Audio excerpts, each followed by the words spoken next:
বিজেপির জয় জয়কার, ভেঙে টুকরো টুকরো তৃণমূল, জমি শক্ত হচ্ছে সিপিএমের। 11-র পর 26, 15 বছর পরে বাংলায় ফের পালাবদল। 2/3 সংখ্যাগরিষ্ঠতা নিয়ে সরকার গঠন করেছে বিজেপি। নিঃশব্দে পরিবর্তনের পক্ষেই রায় পশ্চিমবঙ্গের।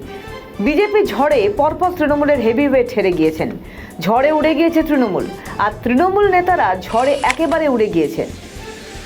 দাপট, উদ্ধত্ত, অহংকার সব এক নিমেষে জলে। বিজেপি ক্ষমতায় আসার পর থেকে একের পর এক কাজ করছে। যেসব সংকল্পপত্র তুলে ধরেছিল বিজেপি, সেগুলো করার চেষ্টা করছে বিজেপি নেতৃত্বরা। শুভেন্দু অধিকারী মুখ্যমন্ত্রী হওয়ার পর একের পর এক নবান্নে সাংবাদিক বৈঠক করছেন।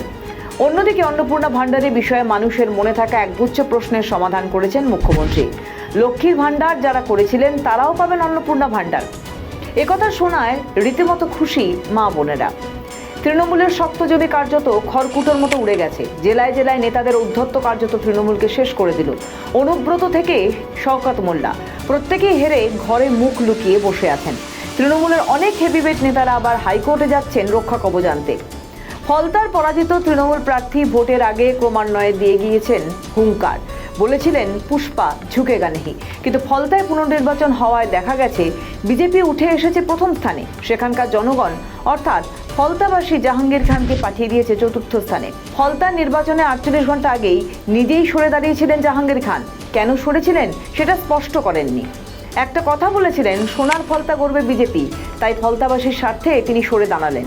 কিন্তু প্রশ্ন উঠেছিল, এতদিন কেন সোনার ফলতার কথা মনে আসেনি জাহাঙ্গীরের?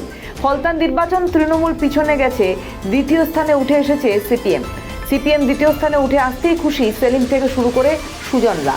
এখন রাজনৈতিক মহল বলছে তৃণমূল বনাম বিজেপি নয়, লড়াই এখন বিজেপি বনাম সিপিএম। কারণ এবারে বিধানসভায় শূন্যের গেরো কাটিয়ে একে নাম লিখিয়েছে সিপিএম, অর্থাৎ এবার এক থেকে লড়াই শুরু বামেদের।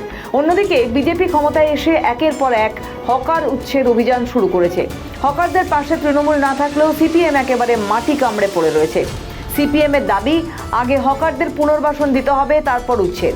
রাজনৈতিক পর্যবেক্ষকরা বলছেন আগামী নির্বাচনগুলিতে সিপিএম বনাম বিজেপির লড়াই হবে জোরদার, আর মাঝখান থেকে তৃণমূল আর থাকবে না। জমি শক্ত হচ্ছে ক্রমশ সিপিএম এর। আমাদের ভিডিও ভালো লাগলে লাইক ও শেয়ার করুন। কমেন্ট সেকশনে আপনাদের মতামত জানান। আরও ভিডিও পেতে আমাদের চ্যানেলটিকে সাবস্ক্রাইব করুন এবং প্রতি মুহূর্তে খবরের আপডেট পেতে প্রেস করুন বেল আইকন।